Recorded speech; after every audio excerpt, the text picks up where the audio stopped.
अजीज़ तलबा व तालिबात अस्सलामु अलैकुम। पिछले सबक में हमने सिगरेट नोशी की तबाहकारियों पर आपके सामने बयान किया था कि सिगरेट नोशी की तबाहकारियाँ क्या हैं, हमें सिगरेट नोशी से परहेज़ करना चाहिए। उस पर हमने तफसीली बात आपके सामने दोहराई। तो आज का जो हमारा मौजू है वो है आज़माई शर्त है।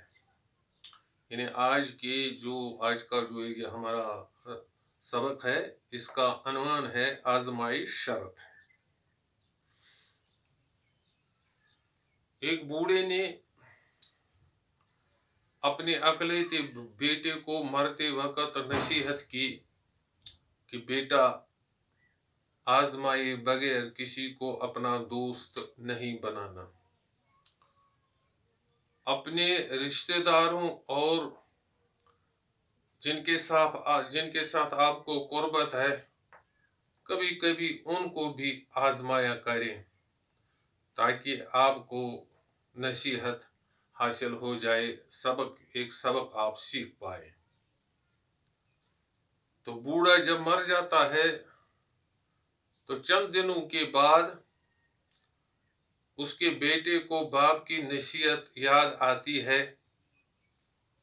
तो वो क्या करता है, वो सोच लेता है कि मैं अपने दोस्त को आजमाऊं, और अपनी बीवी को आजमाने की उसने ठान ली। उसका एक दोस्त था,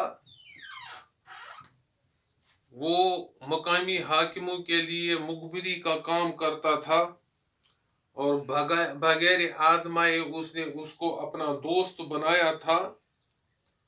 तो उसने उस दोस्त को और अपनी बीवी को आजमाने की ठान ली। एक दफा वो कहीं काम पर गया था। जब काम से वापस आया तो उसने कसाई की दुकान से एक सिरी और उसके पाए, यानी सिरी पाए, वहां से एक थैले में बंद करके लाए और घर में पहुंचा, थैला रखा। आधी रात को वो एकदम नींद से जाग उठा और जोरदार आवाज से बीवी को चिल्लाया। बीवी बेदार हो गई तो उसके सामने ये किस्सा बयान किया कि मेरा एक पुराना दुश्मन था, मैंने उस पुराने दुश्मन को मार डाला है और उसके सिरी पाए मैंने इस ठेले में रखे हैं। मैं उस दुश्मन के इस सिरी पाए को अपने सहन में दफनाना चाहता हूं। तो एकदम उठा और कुदाल लिया, और कुदाल लेकर वो सहन में चला गया और खोदने लगा। उसकी बीवी डर के मारे उसके साथ गई, वो भी खोदने लगी जमीन। एक गड्ढा खोदा, गड्ढे में सिरी पाए को दफनाया। हालांकि वो सिरी पाए किसी इंसान का नहीं था, बल्कि वो भेड़ की सिरी पाए थी। दफनाने के बाद बड़े आराम से मजे से सो गया, लेकिन उसकी बीवी डर के मारे रात भर जागती रही और उसकी आंखें सोचते सोचते सुर्ख पड़ गई। सुबह हुई, मायूस थी, इज़्तिराब की हालत में थी उसकी बीवी।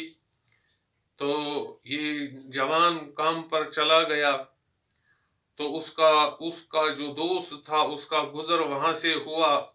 उसने अपने दोस्त की बीवी को देखा जिसकी आंखें सुर्ख पड़ी थी, वो इज़्तिरारी हालत में थी। तो ये जो मुकामी हाकिमों का जो मुखबिर था, वो उसे भाभी कहता था। उसने उसको भाभी कहकर बताया कि सच सच बताइए क्या हाल है। तो वो उसके दोस्त की बीवी सख्त रोने लगी और कहने लगी कि हमें मेरे शौहर को किसी तरीके से बचाना। तो सारा किस्सा उसके सामने बयान किया कि उसका एक कोई पुराना दुश्मन था, उसने उसको मार डाला है और उसके सिरी पाए को अपने सहन में दफन कर लिया है। आप मेहरबानी करके आप कुछ करिए कि इसको बचाने की कोशिश करिए। इत्तेफाकन उसका दोस्त जो मकामी हाकिमों का मुखबिर था और नौजवान का दोस्त था, वो अपने नौजवान दोस्त को ढूंढने लगा, लेकिन शहर में एक कत्ल हुआ था, किसी को मारा गया था, कोई मारा गया था, उसके सिरी पाय काट दिए गए थे।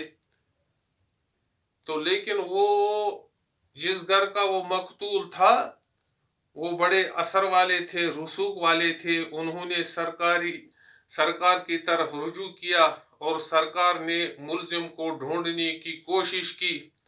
साथ ही जो मकतूल था, मकतूल के वर्सा ने इनाम देने की कोशिश की थी और ये वादा दिया था कि जो हमें इस कत्ल के बारे में इतला देगा हम उसे इनाम देंगे। तो नौजवान का दोस्त जो था उसने नौजवान की बीवी से सारा किस्सा सुन लिया था।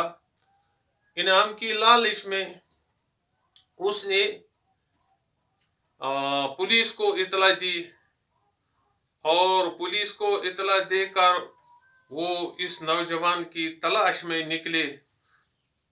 तो सरकारी मुखबिर को दूर से नजर पड़ी, उसने अपने दोस्त को देखा, पुलिस को इशारा करके बताया कि यही है वो मुखबिर, वही है वो कातिल जिसने सिरी पाय अपने सहन में दबाए हैं, खुद छुप गया। तो पुलिस ने इस नौजवान को गिरफ्तार कर लिया और गिरफ्तार करने के बाद उसे थाने में बंद कर दिया। उससे पूछताछ की तो उसने इकबाल जुर्म किया, कहा कि हाँ मेरे सहन में वो सिरी पाय दफन हैं, मैं एक तो सिरी पाय भी दे दूंगा, दिखाऊंगा, और जिससे मैंने यानी आले कत्ल भी वापस कर दूंगा, यानी जिस आले से मैंने कत्ल किए हैं वो भी बता दूंगा और उस जगह की भी निशानदेही करूंगा जहां पर मैंने सिरी पाय को दफन किया है। थाने के अंदर जो थाने का इंचार्ज था उसने उसको थोड़ी पिटाई भी की, एक थप्पड़ भी मारा, लेकिन नौजवान अपनी बात पर अड़ा रहा। उसने इकबाल जुर्म किया और कहा कि मैं सिरी पाय भी दिखाऊंगा और वो आलात भी दिखाऊंगा जिन आलात से मैंने कत्ल किया है। तो पुलिस बहुत खुश हुई, तो उन्होंने उसको साथ लिया। सहन में वो जमीन खोदने के बाद एक थैला निकाला, थैले में वो सिरी पाय थी, वो भेड़ की सिरी थी और पाय भी सिरी वो ही भेड़ के ही थे। तो पुलिस ये देखकर हैरान हो गई और फिर जवान ने कहा तो ये है वो सिरी पाय जिसके बारे में मैंने आपके साथ वादा किया था, अब मैं वो आलात भी दिखाता हूँ, यानी कत्ल के आलात भी दिखाता हूँ। कत्ल के आलात में से एक तो मेरी बीवी है और दूसरा मेरा दोस्त जिसको मैंने आजमाए बगैर अपना दोस्त बनाया था। अब देखना है इससे हमें क्या सबक मिलता है। आजमाने के बगैर किसी को अपना दोस्त नहीं बनाना चाहिए, हमें उसी पर भरोसा करना चाहिए जिसके साथ हमने चंद दिन गुजारे हों या जिसके साथ हमने सफर किया हो। सफर करने के बाद पता चलता है इंसान को कि इसके आदत अतवार कैसे हैं, ख्यालात कैसे हैं, इसका उठना बैठना कैसा है। या अगर उस ऐसे ही लोगों के साथ दोस्ती करनी चाहिए जिनको पहले आजमाना चाहिए, आजमाने के बाद किसी को अपना दोस्त बनाना चाहिए और अपनी जबान को कंट्रोल में रखना चाहिए, काबू में रखना चाहिए, क्योंकि ये जबान जब फिसल जाती है ये इंसान को मुसीबतों के अंदर जकड़ कर रखती है। इंसान को अपनी जबान पर बिल्कुल काबू होना चाहिए وہی بات کرنی چاہیے جو مناسب ہو، بغیر پرکھنے کے، بغیر سوچنے کے کسی پر بھروسہ نہیں کرنا چاہیے۔ حالانکہ ہم تو انسان ہیں، ہمیں انسان پر بھروسہ کرنا چاہیے، لیکن معاشرہ ایسا بگڑ چکا ہے کہ ہمیں بغیر آزمائے کسی پر بھروسہ نہیں کرنا چاہیے۔ یہی سبق ہمیں ملتا ہے اس آج کے لیسن سے، جس کا عنوان ہے آزمائے شرط ہے۔ آزمائے بغیر کسی کو اپنا دوست نہ بنائیں۔ اگر آپ کے ہاں عزیز اقارب بھی ہیں، دوست احباب بھی ہیں، ان کو بھی آزمانے کی کوشش کریں تاکہ آپ کی زندگی آرام سے بسر ہو سکے اور آپ کسی دھوکے کے اندر نہ پھنس سکیں۔ اب اس کے پیچھے جو کچھ سوالات ہیں، اسی سبق کے کچھ سوالات ہیں، مشقی سوالات۔ آپ کو تو لیسن کے بارے میں تو آپ نے سنا، لیکن امتحانات جب آتے ہیں، امتحان کے وقت آپ کو چند سوالوں کے جواب دینے ہوتے ہیں تاکہ جو ایگزامنر ہوتا ہے وہ دیکھے بچے نے کس حد تک اس سبق کو سمجھا ہے۔ اسی لیے وہ مختصر الفاظ میں آپ سے سوالات پوچھتے ہیں، آپ کو ان کا جواب دینا ہوتا ہے، اسی پر آپ کو پھر دوسری کلاس میں ترقی ملتی ہے۔ بوڑھے نے مرتے وقت اپنے بیٹے کو کیا نصیحت کی تھی؟ یہ ہے آپ کے سامنے ایک سوال۔ بوڑھے نے مرتے وقت اپنے بیٹے کو نصیحت کی تھی کہ بیٹا، کسی کو اپنا دوست بغیر آزمائے نہ بنانا، پہلے آزمانا پھر اس کو اپنا دوست بنانا۔ ہو سکے تو اپنے رشتہ داروں کو، عزیز اقارب کو آزمانے کی کوشش کریں تاکہ آپ ان کے چال چلن سے باخبر رہیں۔ تو دوسرا سوال ہے اس کا، سرکاری مخبر کو قتل کی واردات کا پتہ کیسے چلا؟ سرکاری مخبر جو تھا، اس کا جو دوست تھا، اس کو اس کی بیوی سے پتہ چلا۔ حالانکہ بیوی نے اپنی نادانی میں بھروسہ کر کے سرکاری مخبر کو شوہر کا دوست سمجھ کر اس سے کہا کہ اس نے سری پائے ایک اپنے دشمن کے یہاں زمین میں گاڑ دیے ہیں، لہذا اس کو بچانے کی کوشش کریں۔ حالانکہ ایسی بات نہیں تھی، لیکن سرکاری مخبر جو تھا وہ انعام کی لالچ میں آیا اور اس نے اپنے دوست کو پکڑوایا۔ گویا کہ سرکاری مخبر کو نوجوان کی بیوی کے ذریعے پتہ چلا اس قتل کے بارے میں یا اس قتل کی واردات کے بارے میں۔ اور تیسرا سوال ہے، مخبر نے پولیس کو کیوں اطلاع دی؟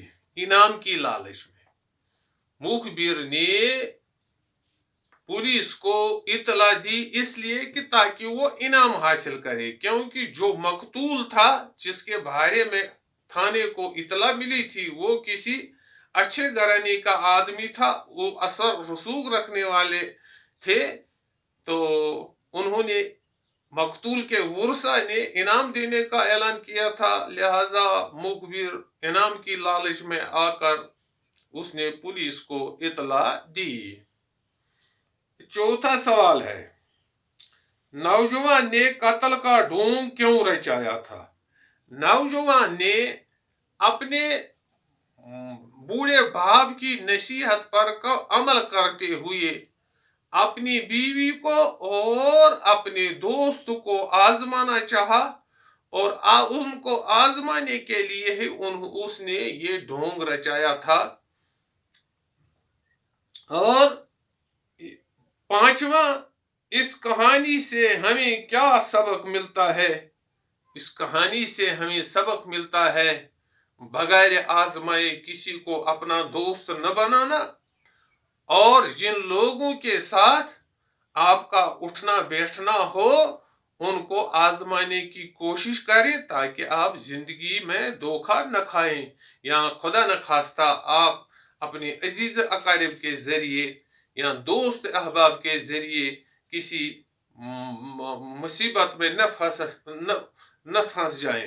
دوسری بات اس میں یہ ہے کہ انسان کو اپنی زبان پر قابو رکھنا چاہیے، اور جو باتیں ہیں ان کو اپنے دل میں ہی رکھنا چاہیے۔ دل کا راز کسی کو نہیں بتانا چاہیے۔ باقی وسلام۔